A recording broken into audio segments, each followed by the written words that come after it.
Hello and नमस्कार दोस्तों, मेरा नाम है अनुभव। आप देख रहे हैं यूनिक ऐप साइट्स और आज की इस वीडियो के अंदर हम क्लाउड कंप्यूटिंग की यूनिट नंबर 1 जिसका नाम है इंट्रोडक्शन, उसका एक ब्रीफ एक्सप्लेनेशन देखने वाले हैं।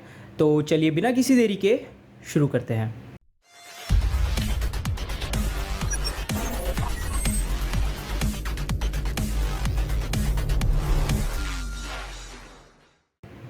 तो दोस्तों क्लाउड कंप्यूटिंग की यूनिट नंबर 1 जिसका नाम है इंट्रोडक्शन, इसका हम ब्रीफ एक्सप्लेनेशन देखने वाले हैं इस वीडियो में। तो इसके अंदर सबसे पहले हम कंटेंट्स देख लेते हैं कि हम क्या क्या पढ़ने वाले हैं। तो इसके अंदर सबसे पहले तो हम क्लाउड कंप्यूटिंग के बारे में पढ़ने वाले हैं कि क्लाउड कंप्यूटिंग होती क्या है क्या नहीं है। उसके अलावा कंपोनेंट्स को देखने वाले हैं, इवोल्यूशन क्या क्या हुए हैं क्लाउड कंप्यूटिंग में वो देखने वाले हैं। उसके बाद हम आर्किटेक्चर देखने वाले हैं। उसके बाद हम एडवांटेजेस और डिसएडवांटेजेस देखने वाले हैं। फिर हम पैरेलल एंड डिस्ट्रीब्यूटेड कंप्यूटिंग को भी देखने वाले हैं। तो सबसे पहला टॉपिक जो है वो है हमारा क्लाउड कंप्यूटिंग। तो इसके अंदर क्या होता है कि it is the delivery of computing services which include server, storage, databases, networking, software, analytics and intelligence over the internet to offer faster innovation, flexible resources and economic of scales। तो इसका मतलब क्या होता है कि एक्चुअली क्या होता है कि जब पहले क्या होता था, पहले हम एक सॉफ्टवेयर होता था उसको डाउनलोड करते थे और डाउनलोड करने के बाद इंस्टॉल करते थे और उसके बाद उसके अंदर जितनी भी हमारी फाइल्स होती थी उनको डाउनलोड करते थे दोबारा से एंड फिर हम यूज़ करते थे, ठीक है। लेकिन अब क्या हो गया है, with the help of cloud computing आप क्या कर सकते हो, जितनी भी सर्विसेज होती हैं कंप्यूटिंग सर्विसेज, कंप्यूट का मतलब क्या होता है, सॉल्व करना या फिर काम करना जो भी है, वो वाली जो सर्विसेज होती हैं जो कि इंक्लूड करती हैं अपने अंदर, जैसे सर्वर होते हैं। सर्वर जो होते हैं एक कंपनी के लिए बहुत इंपॉर्टेंट होते हैं क्योंकि उसके अंदर वो सारा अपना डेटा सेव करती हैं, उनको यूज़ फर्दर यूज़ करने के लिए, फ्यूचर यूज़ करने के लिए। तो हम सर्वर्स के अंदर उनको स्टोर कर सकते हैं। उसके अलावा स्टोरेज जो होती है वो भी हमें अब ऑनलाइन ही मिलने लग गई है, क्लाउड पर ही मिलने लग गई है। कुछ एग्जांपल्स मैं आपको दे देता हूँ, जैसे कि आपकी गूगल ड्राइव हो गई, उसके अलावा आपकी गूगल फ़ोटोज़ हो गई, है ना। तो ये कुछ एग्जांपल्स हैं स्टोरेज के। फिर उसके अलावा जो हमारे डेटाबेसेस है वो भी अब क्लाउड पर ही सेव होते हैं। जैसे कि एग्जांपल में आधार कार्ड ले सकते हो आप, तो आधार कार्ड का जितना भी डेटा है वो सारा क्लाउड पर है और आप जितने भी आधार कार्ड के सेंटर्स में जा सकते हो आप आराम से, और वहाँ पे जाके अपना करेक्शन, चेंजेस जो भी आपको करवाना है वो करवा सकते हो with the help of cloud. Okay, जितना भी चेंजेस होता है वो सारा क्लाउड पे करते हैं विद द मतलब जो भी आपको करवाना होगा।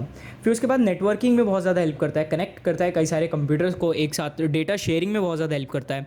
फिर उसके बाद जो आप कुछ सॉफ्टवेयर्स आने लगे हैं वो हमारे ओवर द इंटरनेट ही आने लगे हैं, ठीक है, क्लाउड पर ही डेटा सेव होने लगा है। जैसे अगर आप किसी से चैटिंग कर रहे हो, टेलीग्राम है, Telegram is the best example क्योंकि वो एक सॉफ्टवेयर है लेकिन फिर भी उसकी जितनी भी चैट्स हैं, जितना भी कंटेंट उस पर आप शेयर करते हो वो सारा का सारा क्लाउड पर सेव होता है, वो आपकी डिवाइस में सेव नहीं होता जब तक आप नहीं चाहते हो, ठीक है। उसके अलावा है एनालिटिक्स। एनालिटिक्स मतलब जैसे कि ग्राफ्स देखने हो या ये वाली चीज़ें कि कितने लोगों ने आपका फॉर्म भर दिया, ये सारी चीज़ें ये एनालिटिक्स में आता है, तो ये भी अब क्लाउड पर होने लगा है। एंड इंटेलिजेंस, इंटेलिजेंस जैसे कि अब हमारे कुछ वो हैं जो आर्टिफिशियल इंटेलिजेंस है वो भी ओवर द इंटरनेट आने लगे हैं, ठीक है। ये क्या करते हैं, वो इंटरनेट पे हमें फास्टर इनोवेशन देते हैं। फास्टर इनोवेशन कैसे, अब मान के चलिए मुझे एक सॉफ्टवेयर डाउनलोड करना है, ठीक है। मुझे लेट कर लेते हैं, मुझे अभी की अभी टेक्स्ट करना है यूनिक ऐप साइट्स पर, ठीक है। तो अब क्या होगा कि अगर मैं क्लाउड को हटा दूँ, तो क्लाउड को हटाने के बाद मैं क्या करूँगा, सबसे पहले मैं एक सॉफ्टवेयर को डाउनलोड करूँगा, उसके बाद उसके अंदर साइन अप करूँगा, उसके बाद मैं उसके अंदर क्या करूँगा, बैकअप अगर मेरा पड़ा हुआ है तो बैकअप को डाउनलोड करूँगा और फिर उसके बाद मैं उसको टेक्स्ट कर सकता हूँ, राइट। लेकिन अगर मैं यही एग्जांपल आज के टाइम में अगर क्लाउड की हेल्प से लेके चलूँ तो आपको बैकअप डाउनलोड करने का जो टाइम है वो आपका बच जाएगा। अगर आप न्यू यूज़र हो तो बैकअप तो नहीं होगा, तो आपका तो काम हो जाएगा। लेकिन अगर आप नए यूज़र नहीं हो, पुराने यूज़र हो, आपकी चैट्स पड़ी हुई हैं, सो आपको वो बैकअप लेना पड़ेगा, राइट। तो लेकिन with the help of cloud आपकी वो वाला जो टाइम है वो बच जाता है। तो आपका ये फास्टर इनोवेशन है, फ्लेक्सिबल है, मतलब अगर आप यूज़ करना चाहते हो, कहीं से भी यूज़ करना चाहते हो। अब मैं आपको एग्जांपल देता हूँ गूगल शीट्स का। अगर आपको एक्सेल डाउनलोड करना, एक्सेल यूज़ करना है, तो अगर आपको माइक्रोसॉफ्ट डाउनलोड करना पड़ेगा, माइक्रोसॉफ्ट ऑफिस डाउनलोड करोगे, फिर सारी प्रोडक्ट को डाउनलोड करोगे, बहुत सारा डेटा भी जाता है उसमें, और उसके अलावा आपको एक प्रीमियम भी लेना पड़ता है, ऑफिस 365 लेना पड़ता है फॉर फर्दर यूज़। स्टूडेंट्स के लिए अलग बेनिफिट होता है, वो बात अलग है। तो ये हमारे लिए फ्लेक्सिबल नहीं है क्योंकि जो हमारा डेटा एक कंप्यूटर में सेव हो गया वो हम दूसरे कंप्यूटर में शेयर करेंगे तो शेयर होगा, राइट। लेकिन इसके अंदर अगर आपने क्लाउड पे कुछ चीज़ सेव कर दी है एक बार, तो आप उसको कहीं से भी एक्सेस कर सकते हो। जैसे हमारे यूट्यूब की वीडियोस होते हैं वो भी कहाँ पड़े हैं, क्लाउड पे पड़े हैं, और उसको आप कहीं से भी कैसे भी एक्सेस कर सकते हो। फिर उसके बाद आता है इकोनॉमीज़ ऑफ स्केल। इकोनॉमीज़ का मतलब क्या होता है, ये आपको चीप पड़ता है। चीप कैसे पड़ता है, अब मान के चलिए कि आपका सर्वर एक लाख रुपए का आ रहा है, ठीक है, और उसमें भी आपका मेंटेनेंस कॉस्ट बहुत हाई पड़ रहा है, लेकिन वहीं आप अगर उस सर्वर को लीज पे ले लेते हो तो वो आपको सस्ता पड़ता है। AWS है या फिर कई एज्योर है और भी कई सारी सर्विसेज है, वहाँ से आप लीज पे ले सकते हो। तो ये एक क्लाउड कंप्यूटिंग जो है बहुत एक अच्छा तरीका है जिससे आप अपनी जो चीज़ें हैं उनको, रिसोर्सेज हैं उनको अच्छे से यूज़ कर सकते हो, हर किसी तक पहुँचा सकते हो। फिर हम आगे बढ़ते हैं तो आगे आती है प्रॉपर्टीज़ ऑफ क्लाउड कंप्यूटिंग। तो प्रॉपर्टीज़ क्या क्या होती है, क्या क्या चीज़ें होती है जो क्लाउड कंप्यूटिंग अपने अंदर रखता है कि मतलब यूज़र को कोई दिक्कत ना आए। तो उसमें सबसे पहला आता है यूज़र सेंट्रिक। यूज़र सेंट्रिक का मतलब होता है कि अगर आपने एक बार आप किसी कनेक्ट हो गए क्लाउड से, तो जितना भी डेटा होगा रिलेटेड, चाहे वो इमेजेस हो, वीडियोस हो, एप्लीकेशन हो, वो सारे की सारी जो प्रॉपर्टी होती है वो डिवाइस उसकी बन जाती है, ओनर की, जो उसको एक्सेस कर रहा है, ठीक है, और जो डिवाइस जिससे वो एक्सेस कर रहा है वो भी उसी का माना जाता है। जैसे कि मैं अगर मान के चलता हूँ तो कि आप गूगल फोटोज़ जो है उसको एक्सेस कर रहे हो, तो गूगल फोटोज़ के अंदर जितनी भी फ़ोटोज़, वीडियोज़, जितना भी फाइल्स, जो भी एप्लीकेशंस पड़ी होंगी, जो भी चीज़ें पड़ी हैं, वो सारी की सारी आपसे रिलेटेड होंगे, आप उसके ओनर हो गए, ठीक है, और जिस डिवाइस से आप एक्सेस कर रहे हो वो भी तो आपका होगा। तो ये हो गया आपका यूज़र सेंट्रिक। फिर आता है हमारा टास्क सेंट्रिक। टास्क सेंट्रिक में क्या होता है कि आपका जो डेटा होता है ना, उसको मतलब यूज़र का एक टास्क होता है कि उसको एक पर्टिकुलर टास्क करना है, उसके बाद जब तक वो टास्क नहीं कर लेता, ये टास्क सेंट्रिक होता है। जैसे एग्जांपल लेते हैं कि आप विज़िट करते हैं मेल पर, ठीक है, आपने गूगल मेल जो है वो आपने खोला, तो जैसे आपने जीमेल खोला, तो जीमेल खोलने के बाद आपका क्या मोटो क्या होता है, आपका टास्क क्या होता है, टास्क ये होता है कि जो नए मेल्स आए हैं आप उन्हें देखेंगे, या फिर जो आपके पुराने मेल्स हैं वो उन्हें चेक करेंगे आप, ठीक है, अगर उसमें से आपको कुछ इन्फॉर्मेशन मिलेगी तो आप ले लेंगे, नहीं होगा तो डिलीट कर देंगे, है ना। तो आपका टास्क क्या हुआ, सिर्फ मेल्स को चेक करना या फिर इन्फॉर्मेशन को गैदर करना। तो ये हो गया टास्क सेंट्रिक। आपका वो, आप शायद मे बी उसके प्रॉपर्टी ओनर नहीं हो मेल के, लेकिन फिर भी आप सिर्फ एक टास्क करने के लिए उस एप्लीकेशन का यूज़ कर रहे हो with the help of cloud, ठीक है, क्योंकि आपके जितने भी मेल्स हैं वो क्लाउड पर ही सेव्ड होते हैं, और कहाँ सेव्ड होते हैं। फिर आता है सेल्फ हीलिंग। सेल्फ हीलिंग का मतलब होता है कि अगर मान के चलिए कि आज मैंने एक वीडियो यूट्यूब पर डाला, तो क्या होता है कि उसकी मल्टीपल कॉपीज़ बन जाती हैं, ठीक है, और वो कई सारे सर्वर्स पर सेव हो जाती है। तो अगर मान के चलिए कि 3 सर्वर हैं, सर्वर A, सर्वर B और सर्वर C, ठीक है, चलिए C को हटा देते हैं, 2 ही रखते हैं। तो सर्वर A जो है वो प्राइमरी सर्वर हो गया, और सर्वर B जो है वो हमारा सेकेंडरी सर्वर हो गया। तो अब क्या हुआ, इसके अंदर जितना भी मैंने जैसे एक वीडियो अपलोड करी तो वो वीडियो A पे गई, प्राइमरी सर्वर पे गई, लेकिन उसका क्या होगा, हैंड टू हैंड एक बैकअप बनेगा और वो server number B secondary server में चले जाएगा। ऐसा क्यों होता है, ऐसा इसलिए होता है जिससे कि अगर मान के चलिए कि A सर्वर के अंदर कोई दिक्कत आ गई, कोई डिलीशन हो गया फाइल का, तो वो B से बैकअप जो है उसको कॉपी कर लेगा, सो दैट आपका जो कंटेंट है वो हमेशा सेव्ड रहे सर्वर पर, ठीक है। तो इसीलिए इसको बोला जाता है सेल्फ हीलिंग। फिर उसके बाद आता है मल्टी टेनेंसी एंड इंटेलिजेंस। अब मल्टी टेनेंसी का मतलब क्या होता है, मल्टी टेनेंसी का मतलब होता है शेयरिंग ऑफ डेटा। अब मैंने जैसे एक वीडियो का एग्जांपल लिया, तो ऐसा तो है नहीं कि सिर्फ मैंने एक ही इंसान के साथ या 2 इंसान के साथ मैंने शेयर करा है उस कंटेंट को, नहीं, ऐसा नहीं है, मैंने मल्टीपल ऑफ पीपल के साथ शेयर किया है ना, तो इसे बोलते हैं मल्टी टेनेंसी। और इंटेलिजेंस कैसे, इंटेलिजेंस ऐसे है कि इसकी जो लार्ज नंबर ऑफ यूज़र्स है उनको वो अगर यूज़ करेंगे तो जो कॉस्ट है वो भी कम आएगी। मतलब जैसे कम आएगी का मतलब नहीं कहेंगे, मतलब जितना यूज़ कर रहे हो उस हिसाब से आपको पैसे देने पड़ेंगे। ये नहीं है कि 10 लोग आएंगे तब भी उतना ही कॉस्ट पड़ रहा है, और अगर 1000 लोग आएंगे तब भी इतना कॉस्ट पड़ रहा है, तो कंपनी तो डूब जाएगी, क्योंकि उसको तो लार्ज नंबर हो या हाई नंबर हो उस हिसाब से पैसे देने चाहिए। तो जो क्लाउड कंप्यूटिंग है वो हमें ये फैसिलिटी देती है कि जितने नंबर ऑफ़ यूज़र्स होंगे आप उसी हिसाब से आप हमें पैसे पे करना, ठीक है। फिर आता है प्रोग्रामेबल। प्रोग्रामेबल का मतलब क्या है कि अब मान के चलो, मैंने अभी आपको एक एग्जांपल दिया था कि एक सर्वर नंबर A है और एक सर्वर नंबर B है, ठीक है। सर्वर नंबर A जो है उसके अंदर हमने क्या किया था, जो हमारा प्राइमरी सर्वर है उसके अंदर हमने डेटा स्टोर कर दिया, और प्राइमरी B के अंदर ऑटोमेटिकली वो बैकअप हो गया डेटा, राइट। अब क्या होता है कि ऑटोमेटिक हुआ, ये जो बैकअप हुआ ये भी ऑटोमेटिक हुआ। उल्टा अगर A में से डेटा वो डिलीट हो जाता है तो B में से जो बैकअप जाएगा वो भी ऑटोमेटिकली होगा। हाँ, तो इसको हम इंडायरेक्टली ये नहीं कह सकते कि ये प्रोग्रामेबल है, प्रोग्रामेबल है तभी तो ये बैकअपिंग जो प्रोसेस है, ये डुप्लीकेटिंग प्रोसेस है, ये चल रहा है, ऑटोमेटेडली चल रहा है। नहीं तो यहाँ पे एक बंदा बैठाना पड़ता, वो बंदा नंबर ऑफ़ फाइल्स को काउंट करता कि अच्छा इस सर्वर में, ए सर्वर में 1000 फाइल पड़ी है, बी में 999 पड़ी है, चलो यार इसमें से एक फ़ाइल ढूंढता हूँ, उसको कॉपी करके इसमें डालना पड़ेगा। लेकिन ये मैनुअली नहीं हो रहा है, ये प्रोग्रामेबल है, ऑटोमेटेड है ना। तो हम इसलिए कह सकते हैं कि क्लाउड कंप्यूटिंग जो होती है वो हमारी प्रोग्रामेबल होती है। फिर आता है फ्लैक्सिबल। फ्लैक्सिबल का मतलब क्या होता है कि user may be of different varieties and hence it has to match their needs. इसका मतलब क्या है कि अब मैं गूगल ड्राइव का यूज़ कर रहा हूँ, अब किसी का मोटो हो सकता है कि गूगल ड्राइव को यूज़ करते हैं फॉर स्टोरिंग इमेजेस, किसी का मोटो हो सकता है फॉर स्टोरिंग वीडियोज़, किसी का मोटो हो सकता है फॉर स्टोरिंग फाइल्स, है ना। तो इसी तरीके से जो क्लाउड कंप्यूटिंग है वो हर एक यूज़र के हिसाब से फ्लैक्सिबल है। फिर हम आगे जंप करते हैं advantages and disadvantage of cloud computing. तो इसके अंदर क्या होता है, सबसे पहले हम एडवांटेजेस देख लेते हैं। तो सबसे पहले तो कॉस्ट सेविंग होता है। कॉस्ट सेविंग कैसे कि आपको सर्वर खरीदना नहीं पड़ता, आप लीज़ पे ले रहे हो। उसके अलावा भी जितने लोग आपके सर्वर पर विजिट कर रहे हैं उसी हिसाब से आपको पैसे देने हैं। ये नहीं है कि कम यूज़र विजिट कर रहे हैं तो कम पैसे देंगे, कम यूज़र विजिट कर रहे हैं तो तब भी 1000 रुपये ले रहे हो, 1000 लोग विजिट कर रहे हैं तब भी 1000 रुपये ले रहे हो, ऐसा नहीं है। अगर 10 लोग विजिट कर रहे हैं तो उस हिसाब से पैसे हैं, और 1000 लोग विजिट कर रहे हैं तो उस हिसाब से पैसे हैं। ओके, तो ये कॉस्ट सेविंग है कंपनी के लिए। फिर उसके बाद है स्ट्रैटेजिक एज।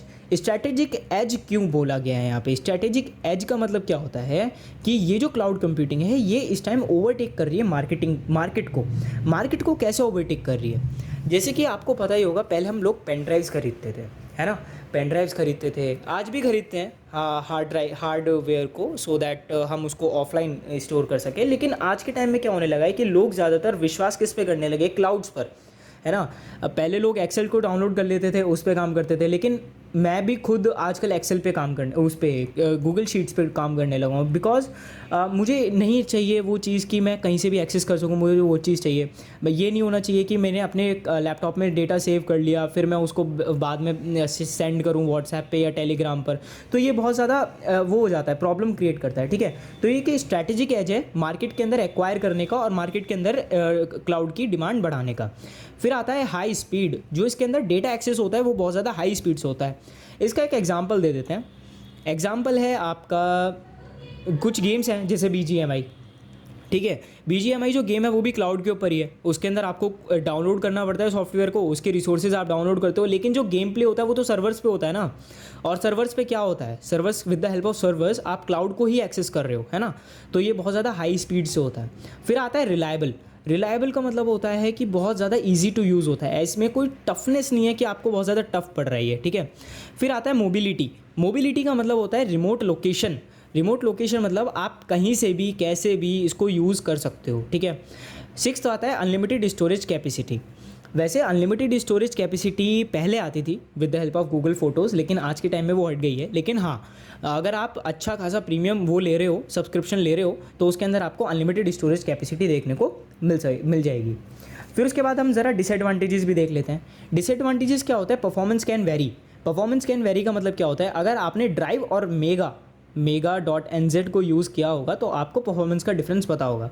ड्राइव जो है वो बहुत ज़्यादा फास्ट है, लेकिन मेगा बहुत ज़्यादा स्लो है। इसका रीज़न क्या है? इसका रीज़न है कि कंपनीज़ का चेंज होना। जिस टाइप का सर्वर या जिस टाइप की वो हार्डवेयर को यूज़ कर रहे हैं वो बहुत स्लो है या बहुत ज़्यादा फास्ट है। तो कंपनी टू कंपनी ये जो परफॉर्मेंस है वेरी कर सकती है। फिर आते हैं टेक्निकल इश्यूज़। असल में क्या होता है, अगर आपको पता ही होगा कि अभी रिसेंटली व्हाट्सएप कुछ बंद हो गया था, है ना, कुछ देर के लिए 1-1.5 घंटे के लिए बंद हो गया था।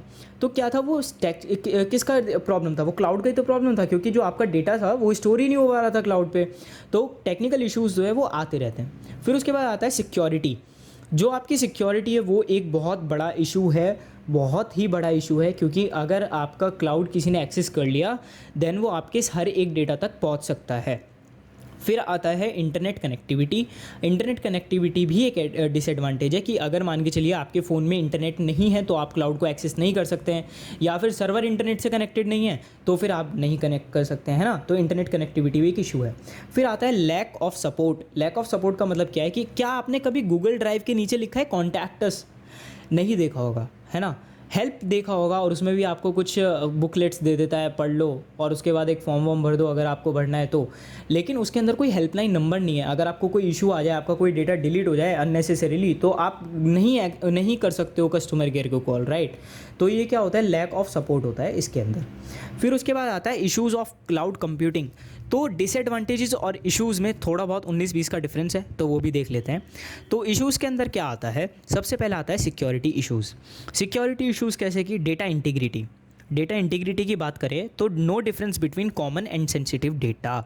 इसका मतलब क्या होता है कि अगर मान के चलिए आपने गूगल ड्राइव में एक डेटा स्टोर किया है, तो एक फ़ाइल के अंदर आपने अपने सारे पासवर्ड्स को सेव किया है और एक डॉक्यूमेंट के अंदर आपने सारे के सारे अपने ईमेल्स को सेव किया है, ठीक है, या आपने रिलेटिव के ईमेल्स को भी सेव किया हुआ है या फिर फ़ोन नंबर्स को स्टोर किया हुआ है। तो इसके अंदर क्लाउड के अंदर कोई ऐसी सेटिंग नहीं है कि आप उस कंटेंट को हाइड कर सको या फिर उस कंटेंट को ज़्यादा प्रोटेक्ट कर सको, ठीक है। तो क्लाउड के अंदर क्या होता है कि आपका जो डेटा होता है उसको कॉमन डेटा के ही तरीके से वो किया जाता है, ट्रीट किया जाता है। उसके अंदर कोई भी सेंसिटिव इन्फॉर्मेशन के लिए कोई ऑप्शन है ही नहीं। लेकिन वहीं अगर हम हार्डवेयर की बात करें तो हार्डवेयर के अंदर आप उसको फाइल प्रोटेक्ट कर सकते हो, पासवर्ड प्रोटेक्टेड कर सकते हो। जैसे कई सारी पीडीएफ्स जो होती हैं उसको भी हम पासवर्ड प्रोटेक्टेड करके रख सकते हैं, ठीक है। फिर आता है डेटा थ्रेफ्ट। डेटा थ्रेफ्ट का मतलब क्या होता है, लीज ऑफ सर्वर्स। मतलब कि मान के चलिए कि पर्सन ए है, एक पर्सन है ए और एक पर्सन है बी एंड एक सर्वर है सी, ओके। तो ये हैं हमारे 3 सर्वर्स, ठीक है, पर्सन ए, पर्सन बी और ये हो गया हमारा सर्वर नंबर सी, ठीक है। तो अब क्या होगा कि मान के चलिए कि अब हमने डेटा एक्सेस करना स्टार्ट किया, तो इस बंदे ने ये वाला जो सर्वर था इसको लीज़ पे लिया और बी ने भी इस डेटा को लीज़ पे लिया, ठीक है। तो अब क्या होगा कि अगर बाई चांस इन दोनों ने एक ही सर्वर को लीज़ पे दिया, अगर कंपनी के पास एक ही सर्वर है, उसे ज़्यादा पैसा कमाना है और उसने एक ही सर्वर को लीज़ पर दे दिया दोनों को, तो यहाँ पे क्या होगा, यहाँ पे आ जाएगा सिक्योरिटी थ्रेफ्ट कि ए वाला जो पर्सन है वो बी का डेटा चुरा रहा है और बी वाला जो बंदा है वो ए का डेटा चुरा रहा है, ठीक है। तो इसलिए ये किसकी वजह से होता है, लीज ऑफ सर्वर्स, जो कि कंपनी होती है उसके वो ओनर होती है सर्वर्स की। तो अगर वही उस सर्वर को लीज़ पर दे देगी तो क्या होगा, डेटा चोरी तो होगा, है ना। तो यही होता है। फिर उसके बाद आता है सिक्योरिटी ऑन वेंडर लेवल।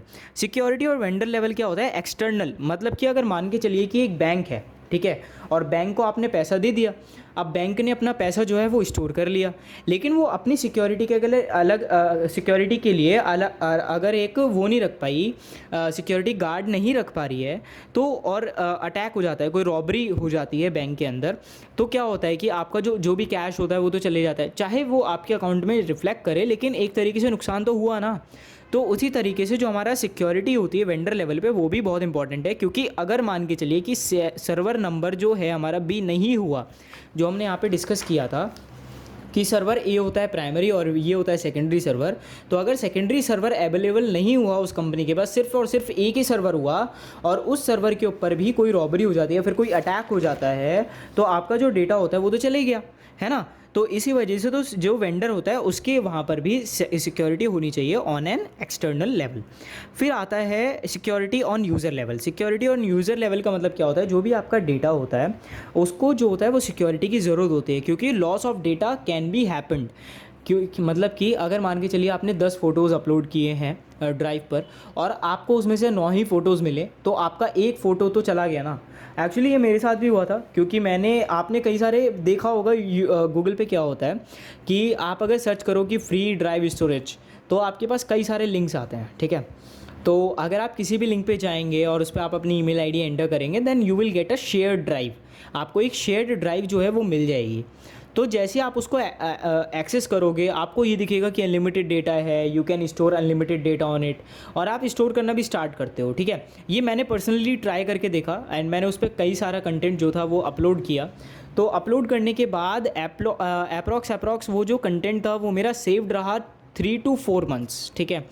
3 से 4 महीने तक उस ड्राइव पर, उस शेयर ड्राइव पर कोई भी दिक्कत नहीं आई।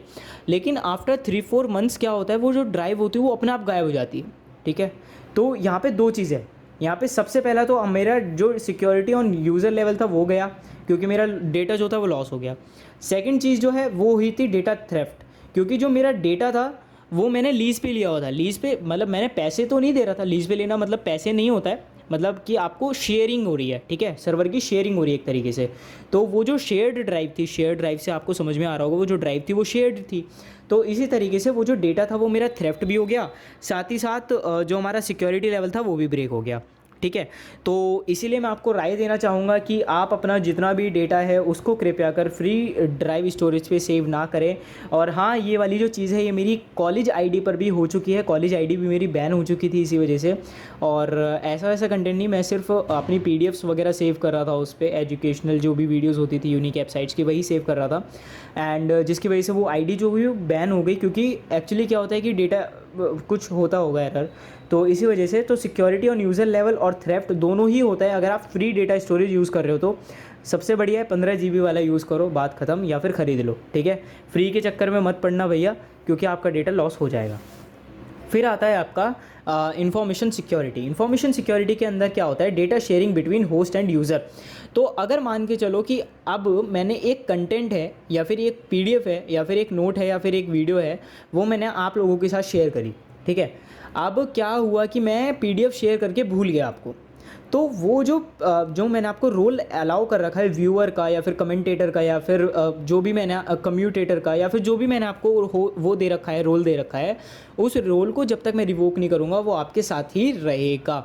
तो ये भी एक इन्फॉर्मेशन सिक्योरिटी का एरर है कि एक टाइम के बाद वो रोल रिवोक हो जाना चाहिए, या फिर यूज़र की, होस्ट की मर्ज़ी होनी चाहिए कि वो कब तक एक्सेस रहेगा, ठीक है। फिर आता है डेटा इश्यूज़। डेटा इश्यूज़ क्या क्या होते हैं? सबसे पहला होता है डेटा लॉस हो जाता है वेंडर लेवल से, ये हमने डिस्कस कर लिया।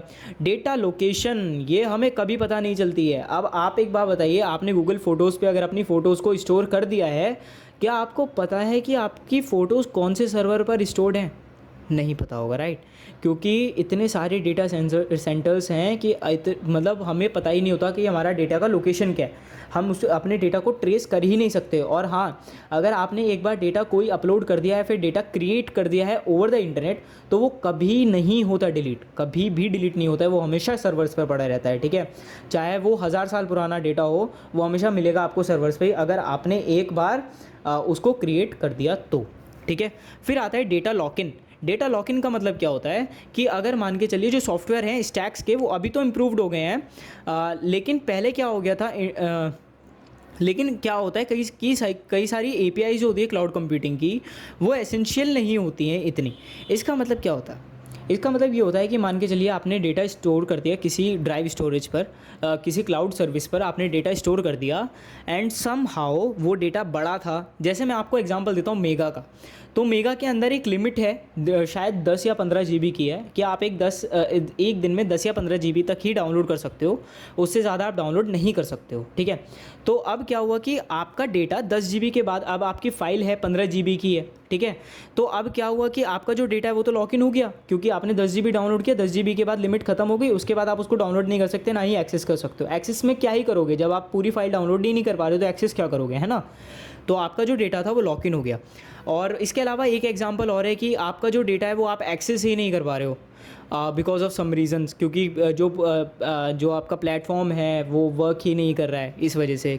तो इसी वजह से जो रेपुटेड कंपनीज हैं उनका क्लाउड यूज़ करना बहुत ज़्यादा ज़रूरी है, नहीं तो नैया डूब सकती है, ठीक है। फिर उसके बाद आता है डेटा इंटीग्रिटी। डेटा इंटीग्रिटी हमने यहाँ पे डिस्कस कर ही चुके हैं कि no difference between common and sensitive data. फिर उसके बाद आता है डिलीशन ऑफ डेटा, ये भी हम डिस्कस कर चुके हैं कि आपका जो डेटा है वो डिलीट हो सकता है। फिर उसके बाद आता है डेटा कॉन्फिडेंशियलिटी। ये एक इम्पॉर्टेंट है कि डेटा जो है वो आपका कॉन्फिडेंशियल नहीं है।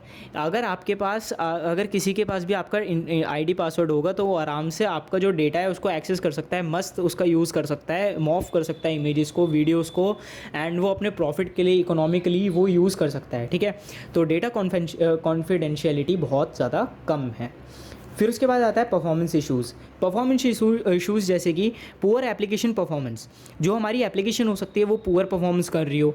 फिर उसके बाद एप्लीकेशन हैंगअप्स, और जो एप्लीकेशन होती है वो कई बार हैंगअप कर जाती है। किसकी वजह से, ये रीजंस क्या होते हैं? तो सबसे पहला होता है रैम, और CPU साइकिल्स। देखो यार एक्चुअली क्या होता है, क्लाउड भी क्या होता है, क्लाउड भी तो एक कंप्यूटर ही है ना।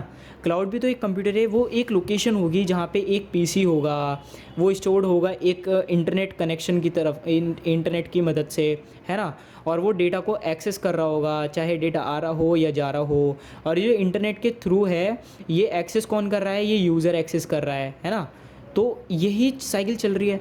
अब क्या होता है, हमें ये जो सर्वर है या ये जो PC है, इसकी हमें लोकेशन नहीं पता होती है। लेकिन इसके अंदर भी क्या होता है, कंप्यूटर्स के अंदर क्या होता है, रैम होती है, CPU होता है, उसके अलावा GPU होता है ना, मदरबोर्ड होता है। तो ये सारी चीज़ें इसके अंदर भी होंगी। लेकिन एक्चुअली डिफरेंस क्या होता है, कई सारे वेंडर्स जो होते हैं वो चीप सर्वर्स या फिर चीप कंप्यूटर्स को यूज़ करते हैं, तो उनका जो रैम और CPU साइकिल होता है वो बहुत ज़्यादा स्लो होता है। लेकिन जैसे गूगल है वो बहुत ज़्यादा फास्ट यूज़ करता है, तो उसकी जो सर्विसेज है वो बहुत ज़्यादा फास्ट है ना। AWS है, एज़्योर है, मतलब आपको क्लाउड सर्विसेज तो बहुत सारी मिल जाएंगी, लेकिन बेस्ट ऑफ द बेस्ट कौन सी हैं, AWS हो गई और एज़्योर हो गई। These are the some of the examples, okay. फिर उसके बाद आता है आपका slow access to applications and data. ये बैंडविड्थ पे डिपेंड करता है। आपका बैंडविड्थ क्या होती है कि आपका जो कनेक्शन है वो कितना ज़्यादा स्ट्रॉन्ग है, ठीक है, आपकी नेटवर्क की स्पीड कितनी है। जितनी ज़्यादा नेटवर्क की स्पीड होगी उतनी ज़्यादा तेज़ी से आप डेटा को एक्सेस कर सकते हो, ठीक है। फिर आता है energy related issues. Energy related issues का मतलब क्या होता है, जो हमारी पावर से रिलेटेड इश्यूज़ जो होते हैं। सबसे पहले आता है फॉल्ट टॉलरेंस। तो यहाँ पे फॉल्ट टॉलरेंस का मतलब क्या है कि जो हमारा फॉल्ट आया है इलेक्ट्रिसिटी में, उसको ये कितनी जल्दी रिकवर करता है, ठीक है। फिर आता है कंपोनेंट्स ऑफ क्लाउड, कि जो हमारे क्लाउड होते हैं उसके क्या क्या कंपोनेंट्स होते हैं। दोस्तों आगे बढ़ने से पहले प्लीज़ हमारे चैनल यूनिक वेबसाइट्स को सब्सक्राइब कर लीजिए, वीडियो को लाइक कर दीजिए, और प्लीज़ मुझे कमेंट सेक्शन में ज़रूर बताइए कि अगर आपका अभी तक कोई सजेशन है, कोई डाउट है, और या फिर नेक्स्ट वीडियो आप किस टॉपिक पे चाहते हो प्लीज़। और हमारे टेलीग्राम चैनल को भी ज़रूर से ज्वाइन कर लीजिए अगर आप हमसे कनेक्ट होना चाहते हैं तो। And if you want to connect with me personally so you can follow me on Instagram, the links are in the description box. फिर उसके बाद हम आगे बढ़ते हैं। तो इसके अंदर आता है कि cloud services consumer for end user. इसका मतलब क्या होता है कि जो हमारी क्लाउड सर्विसेज होती हैं उसके कंपोनेंट्स क्या क्या होते हैं। इसके अंदर टोटल की जो होता है, सबसे पहले हम अच्छे से देख लेते हैं कि इसके अंदर क्या क्या पढ़ने वाले हैं। सबसे पहले cloud service consumer for end user. इसके अंदर हम एक तरीके से आप देख सकते हो उल्टा जा रहे हैं कि सबसे पहले जो हमारा सर्वर होता है उससे हम नहीं जा रहे हैं, हम एंड यूज़र से बढ़ रहे हैं आगे, ठीक है। फिर उसके बाद आता है क्लाउड सर्विस प्रोवाइडर, फिर उसके बाद आता है इंटरनेट मीडियम, और फिर उसके बाद आता है डेटा सेंटर, ठीक है। अब हम देखते हैं डीपली कि क्या क्या सिस्टम इसके अंदर है। तो सबसे पहले आता है आपका end user are the clients. End user are the clients, जो हमारे एंड यूज़र्स होते हैं वो हमारे क्लाइंट्स माने जाते हैं। फिर उसके बाद आती है कैटेगरीज। इसके अंदर भी तीन टाइप की कैटेगरीज होती हैं। सबसे पहला आता है मोबाइल क्लाइंट्स, फिर आता है थिन क्लाइंट्स, और उसके बाद आता है थिक क्लाइंट्स। मोबाइल क्लाइंट्स का मतलब क्या होता है, जो कि हमारे लैपटॉप्स, स्मार्टफोन्स, ये जो कैटेगरीज होती है क्लाइंट्स की, जो डिमांड करती है हाई स्पीड और हाई लेवल ऑफ सिक्योरिटी, इसको कहते हैं मोबाइल क्लाइंट्स। फिर उसके बाद थिन क्लाइंट्स का मतलब क्या होता है, ना तो वो हार्ड ड्राइव्स को यूज़ करते हैं, ना वो DVDs को यूज़ करते हैं, वो सिर्फ और सिर्फ लार्जली डिपेंडेंट किस पे होते हैं, सर्वर्स पे, ठीक है। इनको बोलते हैं हम थिन क्लाइंट्स। फिर उसके बाद आते हैं हमारे थिक क्लाइंट्स। तो थिक क्लाइंट्स क्या होते हैं, ये self sufficient in terms of accessories. जो एक्सेसरीज़ होती हैं इन टर्म्स में ये अपने आप में पूरे होते हैं, ठीक है। फिर उसके बाद आता है हमारा क्लाउड सर्विस प्रोवाइडर। तो क्लाउड सर्विस प्रोवाइडर के अंदर क्या है, agent which host the server. जो हमारा एजेंट होता है जो होस्ट करता है सर्वर को, जो कि सर्वर को, जैसे कि हमारा हो गया एज़्योर या फिर AWS, ये दीज आर, और भी बहुत सारे एक्सेट्रा। तो ये सम ऑफ द एग्जांपल्स हैं, तो ये हो गए। फिर उसके बाद आता है major host are Google, Amazon, IBM, Azure, AWS etcetera. फिर उसके बाद आता है हमारा इंटरनेट मीडियम। इंटरनेट मीडियम को आप समझ ही रहे होंगे, अगर आप सिम से वो कर रहे हो, सिम से एक्सेस कर रहे हो तो आपका इंटरनेट मीडियम सिम कार्ड हो गया। अगर आप ऑप्टिकल फाइबर से कर रहे हो, वाईफाई से कर रहे हो, तो आपका इंटरनेट मीडियम वो हो गया। फिर आता है आपका डेटा सेंटर। डेटा सेंटर मतलब कि जहाँ पे आपका जितना भी डेटा है वो सेव हो रहा है, ठीक है। एक जगह होनी चाहिए ना जहाँ सेव हो रहा हो डेटा सारा, तो ये होता है डेटा सेंटर। तो यहाँ पे क्या होता है, कलेक्शन ऑफ सर्वर्स होते हैं जो कि where the application subscribed are housed का मतलब कि रखा जाता है, जितने भी एप्लीकेशंस आप उस पर सब्सक्राइब कर रखे हो। It consist storage, network and server. Storage होती है वहाँ पे, नेटवर्क होता है और सर्वर होता है। फिर आते हैं हम क्लाउड सर्विसेज पे। ये एक इंपॉर्टेंट टॉपिक है। इसके अंदर 3 चीज़ें होती हैं। सबसे पहला होता है IaaS, फिर आता है PaaS, और फिर उसके बाद आता है SaaS, और उसके बाद आता है क्लाउड। या फिर हम उल्टा कह सकते हैं कि क्लाउड के अंदर सबसे पहले जो सर्विस आती है वो होती है सैस, फिर उसके बाद सैस के अंदर आती है पैस, और पैस के अंदर आती है आईएएस। ठीक है, तो ये होती है हमारी सर्विसेज क्लाउड की। इसके अंदर हम पढ़ लेते हैं फटाफट से आईएएस क्या होता है। आईएएस की फुल फॉर्म होती है infrastructure as a service. Infrastructure as a service का मतलब क्या होता है कि allows the client to provision process storage network and other important software such as OS and applications. इसका मतलब होता है ये क्लाइंट जो होता है उसको अलाउ करता है कि वो प्रोसेसिंग जो होती है, प्रोविजन प्रोसेसिंग जो होती है उसको अलाउ करता है। प्रोविजन प्रोसेसिंग मतलब जो बहुत ज़्यादा फास्ट प्रोसेसिंग होती है उसको अलाउ करता है, जो स्टोरेज होती है उसको अलाउ करता है, नेटवर्क्स जो होता है उससे कनेक्टेड होता है, और जितने भी इंपॉर्टेंट सॉफ्टवेयर होते हैं जैसे ऑपरेटिंग सिस्टम और एप्लीकेशन होते हैं वो इसके अंदर स्टोर्ड होते हैं। ठीक है, फिर उसके बाद आता है प्रोविजन प्रोसेसिंग। आप समझ ही रहे होगे, जब इसके अंदर ओएस है तो प्रोविजन प्रोसेसिंग तो होगी ही, प्रोसेसिंग तो बहुत ज़्यादा फास्ट होगी ही। ठीक है, फिर आता है client doesn't have control over underlying infrastructure but controls OS and apps. इसका मतलब होता है जो क्लाइंट होता है उसको एक्सेस नहीं होता है जो अंडरलाइंग इंफ्रास्ट्रक्चर होता है। अंडरलाइंग इंफ्रास्ट्रक्चर का मतलब क्या होता है कि क्लाउड कहाँ पे, डेटा कहाँ पे स्टोर हो रहा है, कहाँ पे स्टोर नहीं हो रहा है, इससे कोई मतलब नहीं होता। एड्रेस से, डेटा की एड्रेस से कोई मतलब नहीं है जी। ठीक है, बस उसको मतलब है एप्लीकेशन ओएस जो भी उसे इंस्टॉल करना है, एप्लीकेशन रन करना है, वो सीधा आए, इंस्टॉल करे, रन करे, भाई साहब आप जा सकते हो, ऐसा हो जाए। ठीक है, तो इसके अंदर कोई भी अगर आप अंडरलाइंग उसको पढ़ना चाहो तो उसका या फिर एक्सेस करना चाहो तो एक्सेस नहीं है जी, एक्सेस डिनाइड। ओके, फिर आता है आपके पास पैस। पैस का मतलब क्या होता है? Platform as a service, platform as a service. फिर उसके बाद आता है इसके अंदर हम क्या पढ़ते हैं, provides capacity to the customer to deploy the customer created applications in cloud infrastructure. इसका मतलब क्या होता है, अगर मान के चलिए आपको एक एप्लीकेशन है उसको टेस्ट करना है तो आप उसको एक एनवायरनमेंट में टेस्ट करेंगे, राइट? तो वो जो एनवायरनमेंट है वो आपको पैस देगा। जैसे अगर आपको एक वर्चुअल मशीन चाहिए हो तो आप VMware नाम का सॉफ्टवेयर इंस्टॉल करते हो, या फिर आपको एक एप्लीकेशन रन करके देखनी हो तो बस तो आप RDP ले सकते हो, रिमोट डेस्कटॉप प्रोटोकॉल। वो क्या होता है, वो भी तो यही होता है, क्लाउड के ऊपर एक कंप्यूटर पड़ा हुआ होता है, आप उसको रिमोटली एक्सेस कर रहे होते हो, उसके अंदर आप कुछ भी इंस्टॉल कर सकते हो, कुछ भी रन कर सकते हो। And the fact is Azure पे आपको 1000 GB पर सेकेंड तक की स्पीड मिल सकती है। ठीक है, तो ये बहुत इंटरेस्टिंग है क्लाउड, और बहुत मज़ा आता है इस पे काम करने पे। तो फिर उसके बाद हम आगे पढ़ते हैं कि consumer doesn't manage underlying cloud infrastructure such as network and storage etcetera. तो जो कंज्यूमर होता है वो मैनेज नहीं कर सकता जो अंडरलाइंग क्लाउड इंफ्रास्ट्रक्चर होता है, जैसे कि नेटवर्क हो गया, स्टोरेज हो गया, उसके अलावा भी बहुत सारी चीज़ें होती हैं जिसको वो कंट्रोल नहीं कर सकता है। फिर उसके बाद आते हैं provide solution for integrating cloud computing in existing application services and infrastructure. तो इसका मतलब क्या होता है, ये इंटीग्रेट करता है क्लाउड्स को, ठीक है, और ये कंप्यूट करने में हेल्प करता है इन एग्जिस्टिंग एप्लीकेशंस को। एग्जिस्टिंग एप्लीकेशंस मतलब जो एप्लीकेशंस पहले से ही पड़ी हैं उसके अंदर आप अगर कुछ एडिट 19-20 एडिट करना चाहते हो या फिर ज़्यादा एडिट्स करना चाहते हो तो आप आराम से कर सकते हो, इसके अंदर वो सुविधा आपको दी हुई है। लेकिन IaaS के अंदर वो आपको सुविधा नहीं दी हुई है, इसके अंदर सिर्फ और सिर्फ सुविधा किसकी दी हुई है, OS की और एप्लीकेशंस की, लेकिन इसके अंदर आपको एग्जिस्टिंग एप्लीकेशंस की भी सुविधा मिल जाती है। ठीक है, फिर हम आगे बढ़ते हैं। तो आगे बढ़ने पर हमारे पास आता है SaaS। SaaS का फुल फॉर्म होता है सॉफ्टवेयर एज ए सर्विस। इसके अंदर क्या होता है, इनेबल करता है कस्टमर को to use provided application based on hosted on cloud.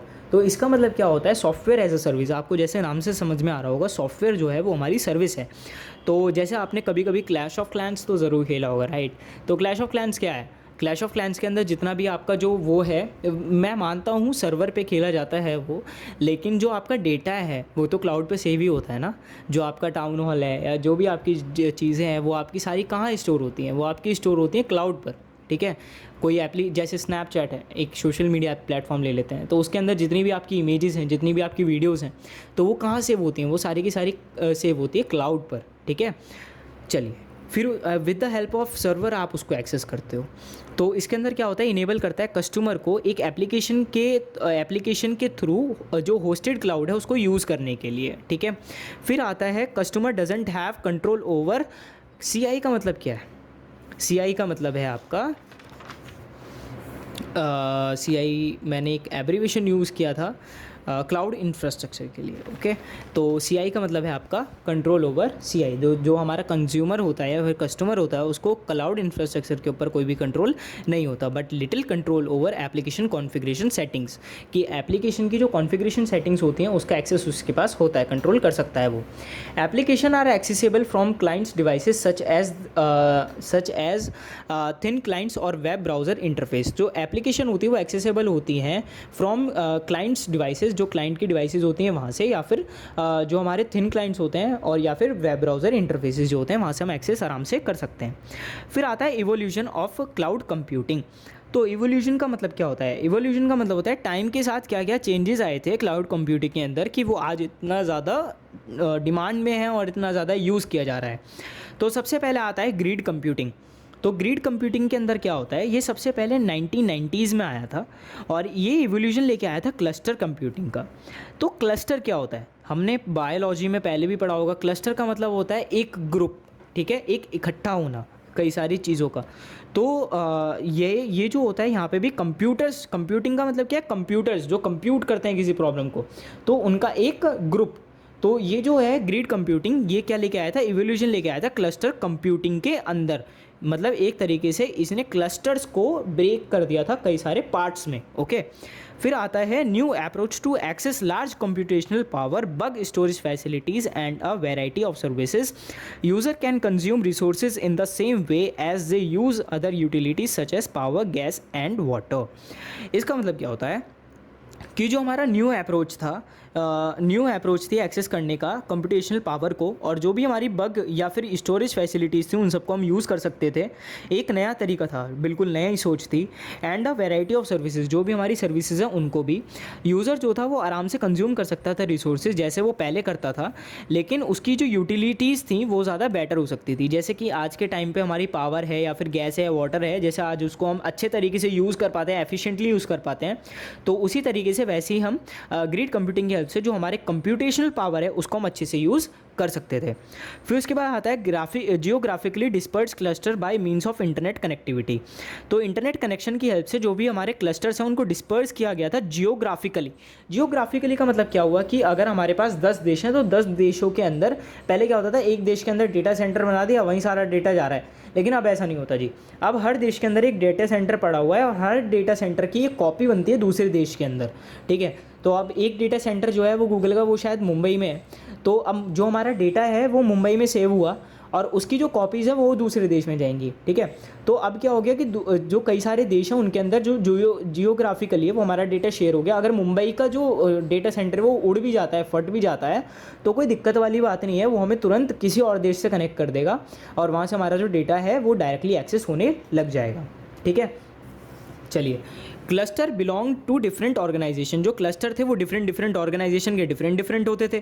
फिर उसके बाद has dynamic aggregation of heterogeneous computing nodes and it's scale was nation wide and even world wide. जो मैंने अभी आपको बताया कि डायनेमिक होता था, अगर उड़ भी जाए तो कोई दिक्कत नहीं थी। कंप्यूटिंग नोड्स जो थी वो हेट्रोजीनियस थी, मतलब सिंगल नहीं थी, ग्रुप में थी। तो इसी तरीके से वो नेशनल वाइड तो होती ही थी, साथ ही साथ वर्ल्ड वाइड भी हो सकती थी। फिर आता है यूटिलिटी कंप्यूटिंग। यूटिलिटी कंप्यूटिंग से हमारा क्या समझ में आता है? It's a vision of computing defining a service provision model for computing services in which the resources such as storage, compute power, application and infrastructure are packaged and offered on a pay use basis. इसका मतलब क्या होता है? Utility से आप क्या समझते हो? मतलब जो चीज़ें हमारे जीवन को बेहतर बनाए, ठीक है, उसी तरीके से जो चीज़ें कंप्यूटिंग को और ज़्यादा बेहतर बनाए। तो यूटिलिटी कंप्यूटिंग के अंदर जो हमारी स्टोरेज थी, जो हमारी पावर थी, कंप्यूटेशनल पावर थी, एप्लीकेशंस थी या इंफ्रास्ट्रक्चर था, या फिर जो भी आप ऑफर कर रहे हो, जो भी कंपनी ऑफर करती है, उसको पे एंड यूज बेसिस पे लाना यूटिलिटी कंप्यूटिंग कहलाया, ठीक है। अब पे एंड यूज़ का मतलब क्या है? जैसे मैंने आपको पहले बताया कि अगर आप एक सर्वर को लीज़ पर लेते हो, अगर मान के चलो आपने AWS के कांटेक्ट किया कि सर मुझे एक सर्वर चाहिए, मुझे अपनी एक वेबसाइट को होस्ट करना है, ठीक है। तो उन्होंने बोला ठीक है सर, आपके चाहे 1000 यूज़र्स हों चाहे 10,000 यूज़र्स हों, हम आपसे चार्ज सेम लेंगे। तो क्या ये सूटेबल चीज़ है? नहीं है। क्यों? क्योंकि अगर मान के चलो इस मंथ तो 1000 आ गए, नेक्स्ट मंथ 10 आए, तो आपको तो सेम पे करना पड़ रहा है ना। तो अब क्या हुआ? पे एंड यूज़ बेसिस पे हो गया। अगर 10 लोग आएंगे तो 10 लोगों के पैसे दो, अगर 1000 लोग आएंगे तो 1000 लोगों के दो, ठीक है, तो इससे कंपनियों को बेनिफिट होने लग गया। तो ये एक यूटिलिटी कंप्यूटिंग का पार्ट बन गया। फिर आता है brought new requirements and lead to an improvement of mainframe technology, additional features such as OS, process control and user metering facilities.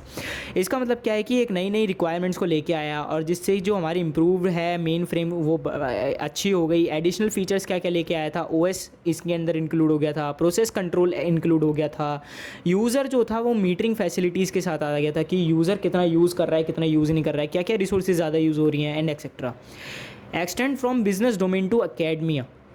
इसका मतलब क्या होता है कि पहले जो ये हमारा ग्रीड था ना, ये खाली की खाली लिमिटेड था कंपनीज़ के लिए, बिजनेसेस के लिए, क्योंकि बिज़नेस से पैसा आता है, इकोनॉमी आता है, वो पे कर सकते हैं ज़्यादा। लेकिन अगर हमें कम पे करना हो तो उसके लिए आया था हमारे यूटिलिटी कंप्यूटिंग, जिसकी हेल्प से हम आराम से कम पे कर सकते थे। और जो हमारी अकेडमिया का मतलब क्या है कि जो हमारे स्कूल्स से, कॉलेजेस से, या फिर जो भी हमारे नॉर्मल लोग हैं वो भी उसको ईजिली यूज़ कर सकते थे बिना किसी डर के, क्योंकि उनको चीप पड़ सकता था। फिर आता है हमारा सैस का मतलब हमें पता है कि वो हम पहले ही पढ़ के आ चुके हैं, ये रहा सैस, आप यहाँ से एक बार पढ़ सकते हैं, ये भी एक एवोल्यूशन का पार्ट है। फिर आता है क्लाउड कंप्यूटिंग, जो हमने सबसे पहले पढ़ा था क्लाउड कंप्यूटिंग, वो हमारा आ गया है। उसके बाद है हमारा क्लाउड कंप्यूटिंग आर्किटेक्चर, ये एक इम्पॉर्टेंट है, तो इस पर आप स्टार्ट कर लीजिए। एक ये मोस्ट इम्पॉर्टेंट है क्योंकि ये आर्किटेक्चर आपके लिए ड्रॉ करने के लिए आ सकता है। तो इसके अंदर क्या होता है, सबसे पहले आता है क्लाइंट इंफ्रास्ट्रक्चर जो कि फ्रंट एंड होता है।